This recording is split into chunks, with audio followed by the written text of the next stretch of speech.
Teman-teman, semua kita membutuhkan dukungan dalam hidup biar semuanya bisa berjalan dengan mudah dan lancar. Ini adalah sunatullah, bahwa kita itu sangat membutuhkan dukungan untuk segala macam bentuk kemudahan. Tapi tahukah kita bahwa ternyata dukungan yang ada di sekitar kita, dari orang yang kita sayangi, keluarga kita, sahabat kita, teman-teman kita, itu semuanya bersifat relatif. Arti relatif, kadang dia bisa mendukung kita, kadang enggak. Kadang dia bisa memudahkan kita, kadang justru jadi beban. Kadang dia menjadi kebaikan untuk kita, kadang juga menjadi sebuah ujian. Karena enggak ada satupun di dunia ini kecuali relatif. Kullu man 'alaiha fan. Ada suami yang kadang-kadang memudahkan istrinya, tetapi kadang-kadang juga suami yang sama menyusahkan istrinya. Anak juga demikian, pasangan juga demikian, sahabat juga demikian, semuanya relatif. Walaupun kita membutuhkan mereka untuk mendukung kita dalam hidup. Ada satu dukungan yang luar biasa, yang sifatnya bukan relatif tetapi sifatnya absolut. Tahu nggak dukungan dari siapa? Itulah dukungan dari Allah Subhanahu wa Ta'ala. Kita membutuhkan dukungan Allah lebih daripada dukungan siapapun, karena sifatnya dukungan Allah itu absolut, pasti. Absolut artinya tidak ada penghalang, absolut artinya abadi, absolut artinya tanpa pengecualian, absolut artinya utuh. Itulah dukungan dari Allah Subhanahu wa Ta'ala. Sehingga siapapun yang mendapatkan dukungan dari Allah, maka dia mendapatkan segala kepastian, mendapatkan sesuatu yang sempurna, sesuatu yang utuh, sesuatu yang terjamin. Maka dari itu, hal yang paling penting dalam hidup kita itu selain mencari dukungan-dukungan dari manusia adalah mencari dan mendapatkan dukungan dari Allah Subhanahu wa Ta'ala. Mendapatkan pembelaan dari Allah Subhanahu wa Ta'ala. Mendapatkan pertolongan dari Allah Subhanahu wa Ta'ala. Siapapun yang bisa mendapatkan pembelaan dari Allah itu luar biasa. Kita ambil contoh misalnya kisah Nabiullah Ibrahim alaihissalam. Ketika beliau berada di dalam api, tiba-tiba malaikat Jibril bertanya kepada Ibrahim, "Ya Ibrahim, hal laka hajah?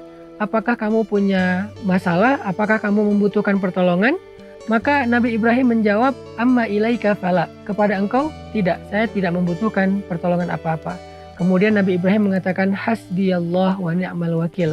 Maka ketika Nabi Ibrahim mengatakan hasbiyallah wa ni'mal wakil, Allah langsung memberikan pertolongan, pembelaan dan dukungan kepada Ibrahim dengan kalimat, "Ya nar, kuni bardan wa salaman ala Ibrahim." Wahai api, jadilah engkau sejuk dan baik atau selamat untuk Ibrahim.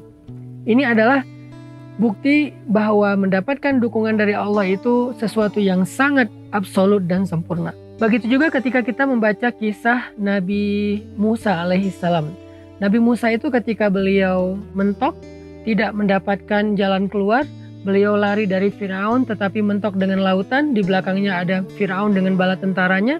Orang-orang yang ada bersama dengan Musa sudah mulai putus asa, mengeluh, komplain.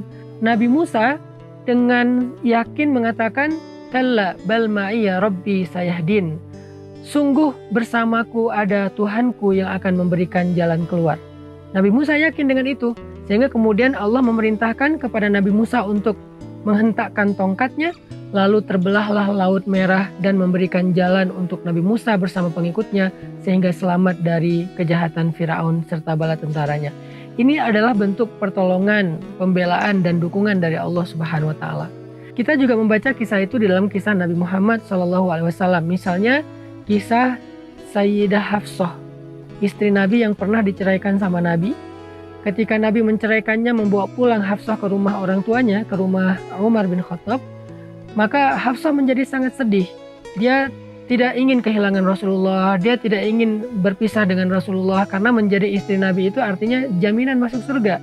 Maka ketika Rasulullah pulang dari rumah Umar, kembali dari rumah Umar setelah mengantarkan Sayyidah Hafsah, tiba-tiba Allah mengutus malaikat Jibril untuk meminta Nabi Muhammad merujuk kembali Hafsah.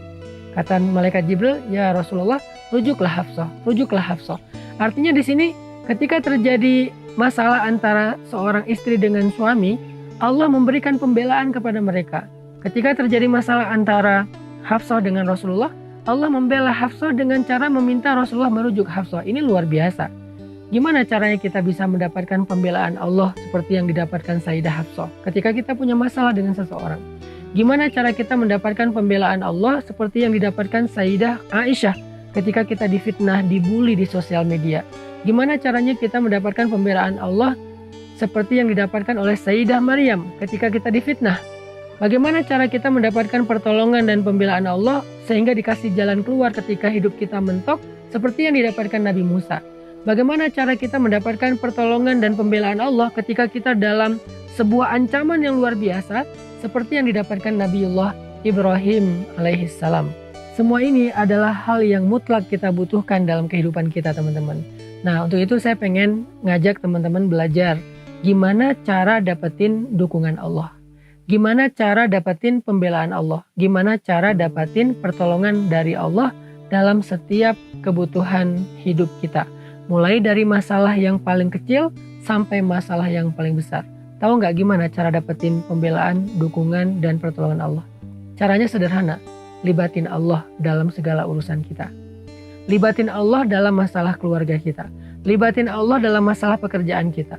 Libatin Allah dalam masalah karir kita. Libatin Allah ketika kita sedang membuat sebuah proyek. Libatin Allah ketika kita sedang menghadapi satu ujian. Libatin Allah ketika kita sedang berobat, terapi. Libatin Allah ketika kita sedang presentasi. Libatin Allah ketika kita sedang membuat sebuah tulisan atau membuat sebuah skripsi. Libatin Allah dalam segala urusan kita. Bahkan sampai ketika kita main, ketika kita jalan, ketika kita having fun, ketika kita safar, ketika kita melakukan trip. Libatin Allah dalam segala urusan kita, maka segalanya akan mudah karena dukungan Allah itu adalah yang terbaik.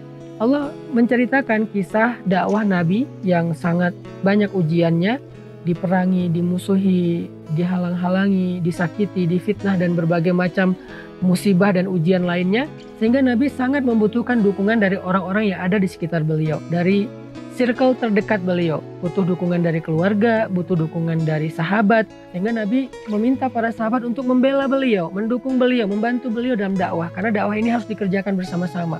Nah, ketika ada orang-orang Quraisy yang tidak mau mendukung Nabi, tidak mau menolong Nabi, Allah Subhanahu wa taala menyindir mereka dengan kalimat illa tansuruh faqad nasarahullah. Kalau kalian tidak mau menolong dia, Allah pasti menolong dia.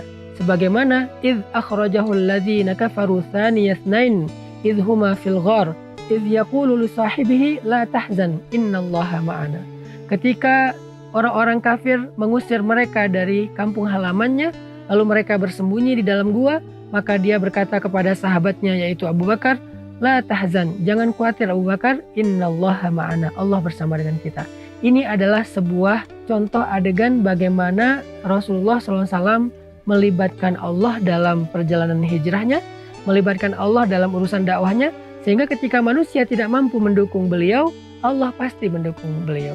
Illa tansuru faqad nasarahullah. Kalau kalian gak menolong dia, maka Allah pasti menolongnya. Bisa gak kita dapetin ayat ini dalam hidup kita? Illa tansuru, kalau kalian gak tolong saya, kalau kamu gak dukung aku, kalau kamu gak belain aku, Allah pasti membela aku. Dengan cara apa kita mendapatkan pembelaan Allah? Caranya libatin Allah dalam segala urusan kita. Maka ke depan, apapun yang kita bahas dalam program Libatin Allah itu, saya pengen ngajak teman-teman belajar bagaimana melibatkan Allah dalam kasus-kasus yang kita hadapi dalam hidup. Misalnya kita kayak lagi patah hati. Bagaimana cara kita libatin Allah dalam keadaan kita sedang patah hati? Misalnya kita lagi pesimis, lagi kayak putus asa, mulai agak-agak apatis misalnya. Gimana cara kita libatin Allah supaya mental kita kuat lagi? Ketika kita dalam pekerjaan, gimana kita libatin Allah supaya pekerjaan kita itu selalu disupport, didukung sama Allah dari awal sampai akhir. Nah, kita akan bahas itu dalam program Libatin Allah. Dalam setiap episodenya saya akan angkat satu kasus, lalu kasus itu kita coba bedah dari angle gimana cara agar kita bisa sukses menghadapi kasus itu, agar kita bisa sukses menjalani satu adegan dalam hidup kita dengan life hacks libatin Allah.